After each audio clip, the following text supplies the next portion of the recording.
comes to this, you better live it how you spit it, or be equivalent to subtraction. I give you the difference. A trunk full of work and a tank full of gas. That's what's up.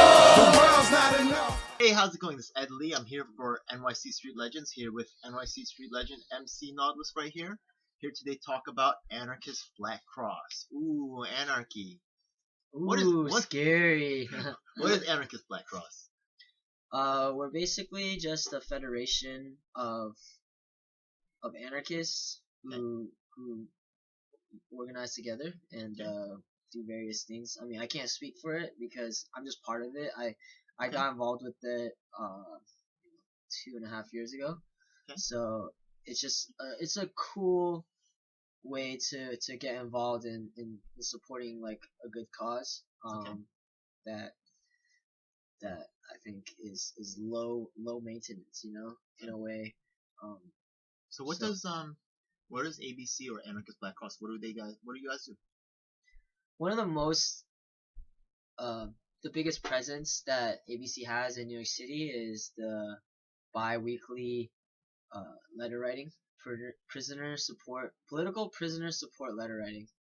And what it is we just meet on a Tuesday night every other week, and we focus on 1, 2, or 4 prisoners in a rotating roster of 100 plus political prisoners within this country, and we write letters to them. We sometimes will meet their lawyers, their support teams. They come and fill us in on the case.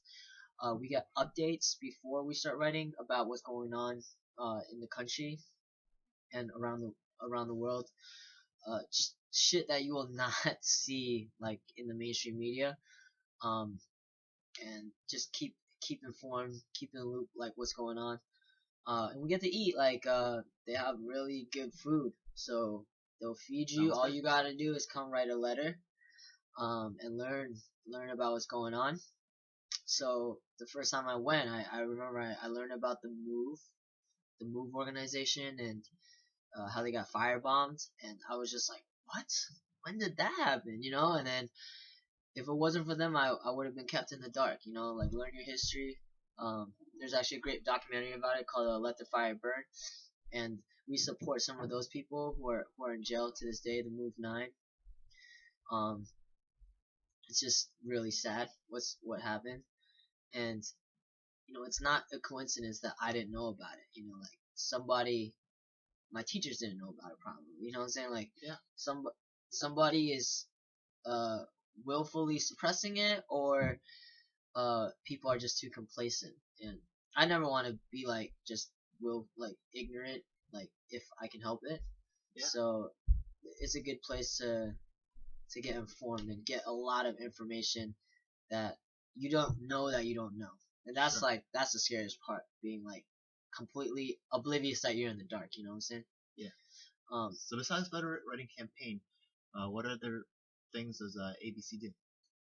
There's a lot of fundraising that goes in, because you know, if you're a prisoner, you have a lot of legal fees. Okay. So we do a war chest that raises money for various prisoners that really need it, or old ones or new ones. And there's also a mailing of the newsletters that we do. So we mail prisoners who want it, like we mail them the updates that we get during the meeting. And, you know, that's all money right there.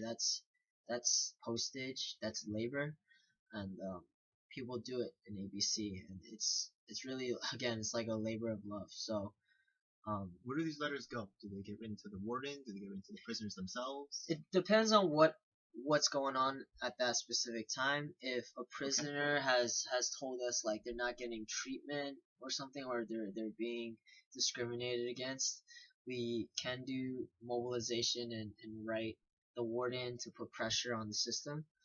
But most of the time we just write letters to prisoners, because prison is a really lonely, dark place. It's not glory at all.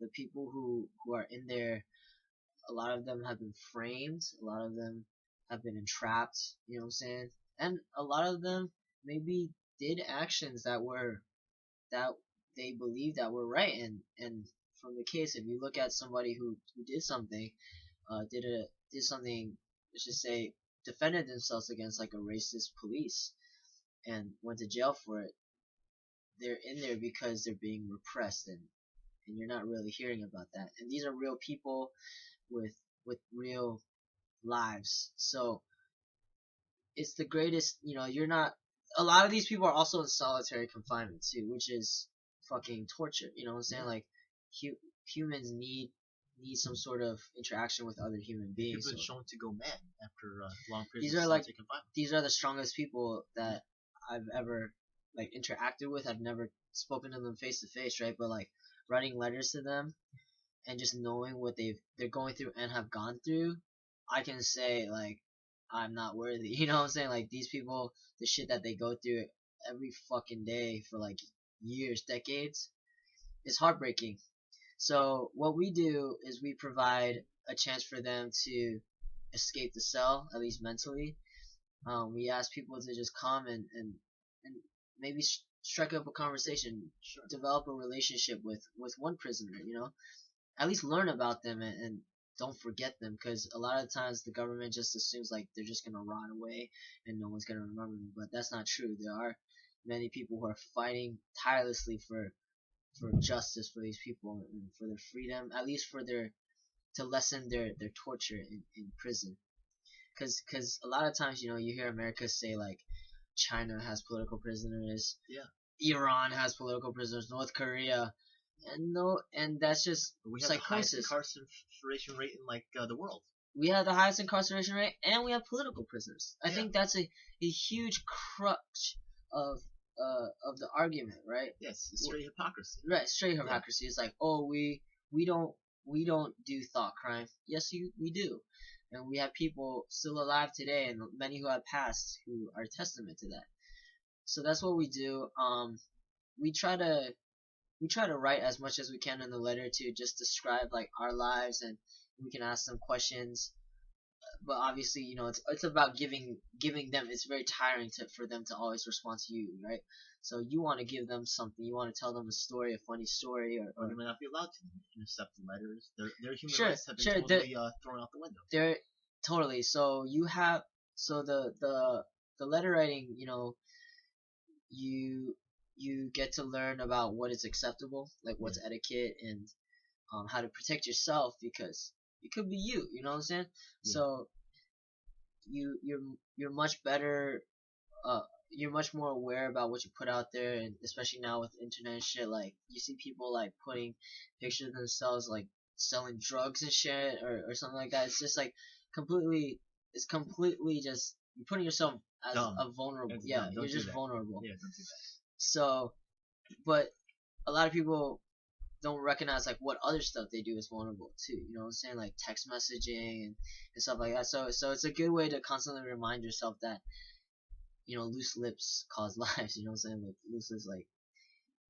What are some of the determining criteria that the organization decides like which prisoners they want to support? Yo, that's a good question, man. Like we support anything that we deem as political in nature. Okay. So we deal with a lot of black liberation, earth and animal liberation, just like anti-fascist, any type of like anti-homophobic actions. You know what I'm saying?